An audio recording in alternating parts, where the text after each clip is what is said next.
ఈ red bus ఎక్కైతే నేనైతే తిరుమల కొండకి స్టార్ట్ అయిపోయాను. హలో మాయా, నమస్తే. ఇది వచ్చేసి తిరుపతి వ్లాగ్ లో పార్ట్ 2 మాయా. పార్ట్ 1 చూడకపోతే మన అకౌంట్ లో ఉండిద్ది, చూసేయండి. నేను ఎక్కిన బస్ అయితే ఫుల్ విండో ఉండడం వల్ల నాకైతే వ్యూ మాత్రం చాలా బాగా కనబడింది మాయా. బస్ ఎక్కిన కొద్దిసేపటికే ఘాటి దగ్గర అయితే లగేజ్ చెక్ చేస్తున్నారు మాయా. ఇక్కడ నుంచే తిరుమల ఘాట్ రోడ్ అయితే స్టార్ట్ అవుతుంది మాయా. వ్యూ అయితే చాలా బాగుంది.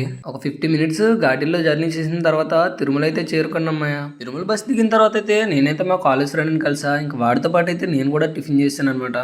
వీడి పేరైతే జగన్. వీడు ఎగ్జామ్ రాయగానే స్టార్ట్ అయిపోయాడు తిరుపతికి అయితే. నేనైతే నా లగేజ్ పెట్టడానికి మాధవనెల్లిలో లాకర్ అయితే తీసుకున్నాను. నేనైతే అదే మాధవనెల్లిలో నా మొక్కుబడి అయితే చెల్లించుకున్నాను అనమాట. నేనైతే గుండు తీపించుకున్న తర్వాత దర్శనంకి అయితే స్టార్ట్ అయిపోయాను. ఇక్కడ శ్రీవారి సేవకు వచ్చిన వాళ్ళు అయితే ఫ్రీగా అయితే బొట్టు పెట్టారనమాట. ఇంకా అక్కడ నుంచి బయటకు వచ్చి అయితే నేను ఫ్రీ బస్ అయితే ఎక్కాను అనమాట. ఇదైతే సీదా తీసుకొచ్చి దర్శనం లైన్ దగ్గర దించింది. లైన్ లోకి ఎంటర్ అవ్వకముందు అయితే వేడివేడిగా పాలు తాగైతే లైన్ లోకి ఎంటర్ అయిపోయామయ్యా. మన సర్వదర్శనం టోకెన్ అయితే తీసుకుని మన మొబైల్ అయితే ఇక్కడ సెల్ ఫోన్ కౌంటర్ దగ్గర అయితే ఇచ్చేసామయ్యా. నాకైతే లైన్లో ముగ్గురు అన్నీలు అయితే పరిచయం. వీళ్ళదైతే చోడవరం అంటమయ్యా. వీళ్ళతో ఉన్నది తక్కువ టైం అయినా చాలా మెమరీస్ అయితే క్రియేట్ చేసుకున్నాను మయ్యా.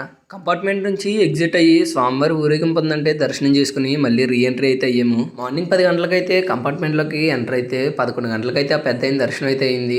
ఇంకటి నుంచి అంటే స్వామివారి ప్రసాదం అయితే కలెక్ట్ చేసుకుని బయటకు అయితే వస్తాను. అక్కడి నుంచి అయితే కొన్ని వీడియో క్లిప్స్ అండ్ ఫొటోస్ అయితే తీసుకుని రిటర్న్ అయిపోయాను. మార్నింగ్ 3కి ఘాటి ఓపెన్ చేస్తే ఇంటికి అయితే రిటర్న్ అయిపోయాను. ఎవరైనా తిరుపతి వెళ్ళాలనుకుంటే నాకు డిఎం చేయండి, మేము ప్లాన్ అయితే చెప్తాను. లేదా తిరుపతి వెళ్దాం అనుకున్న ఫ్రెండ్కి ఈ రీల్ అయితే షేర్ చేయండి. ఇంకా ఇలాంటి ట్రావెలింగ్ అండ్ బ్లాగింగ్ వీడియోస్తో మీ ముందు ఉంటాం. అప్పటి వరకు సెలవు.